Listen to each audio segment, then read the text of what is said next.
Hi guys, this is a follow-up video about Spectre Agency, and for this one we will have to try their games on Telegram bot, and if you guys have a Telegram account it will be easy for you to access the game. And by the way, if you don't know about Spectre Agency yet, this is a top tier survivor style roguelite game on Telegram, and this is also backed by A16Z and Speedrun. If you guys familiar with this company or ventures, then you know that it is big as well. And right now they have almost 60,000 followers, and their game has just gone live a week ago. So we are still early here, and for now let's go to the game and let's try. So, dito guys sa dashboard makikita nyo, if you want to play, just click on this stage 001, and they also have, so on stage 1, we will need to at least clear or achieve this milestone so to be upgraded to another stage or level. And on their dashboard, they also have a shop where we can buy diamonds and other coins to upgrade our account or to upgrade the equipment that we can use to play.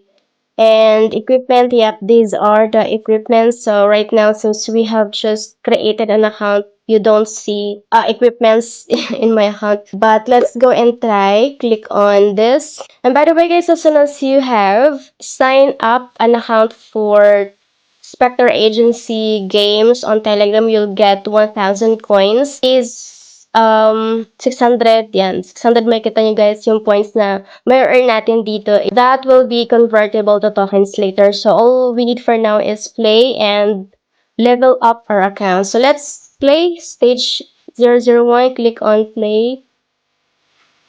And so wait lang natin guys. Ayan guys, so mga kalaban natin dito ay mga bot. Ayan, so tatamain lang natin sila. Ayan, ayan. Doon tayo magaling dito sa laro-laro na to. Kaya, kailangan lang natin, choose your skill. Let's try to use this. Yan, available uses. Meron tayong 2 na equipment na free na gagamitin natin para tapos yung mga kalaban natin. Ayan guys. Kung mahilig naman kayo sa mga play to earn games, pwede kayong maglaro dito guys sa Spectre Games on their Telegram. Ayan nga, namatay na tayo dahil sobrang dami ng kalaban. Okay, wanted, failed, but we have earned 161 coins and XP 40. So let's go back to lobby and let's try to do it again. Let's play another until we complete this stage. So once we've cleared the mission for this stage, you will be upgraded to another level. And yun nga guys, kung marami kayong times maglaro, pwede kayong um, maglaro dito. Because I'm not a gamer, so I'm not really good in gaming. Ayan. Pero siguro this is gonna be better if you use your laptop or desktop. Pero if you don't have, still play using your phone. And guys.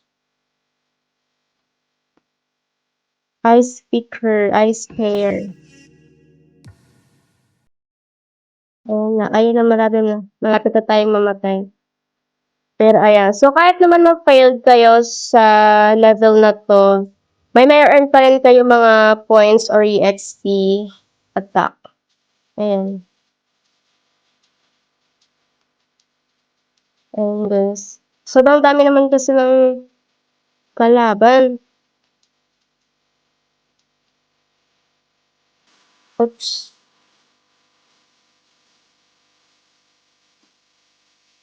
Ayan guys, so failed na naman tayo. Pero again, we have earned 334 coins and 40 EXP and another equipment. So this is how easy the game is if you are into gaming. If you love play to earn games, then this is good for you.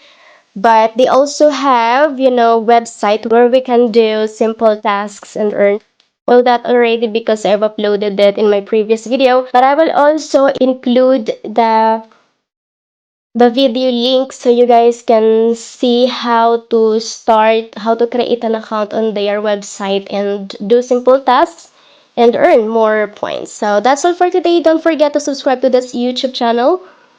Join my Telegram group for more airdrops and updates. Thank you so much. That will be it for today. See you next time. Bye.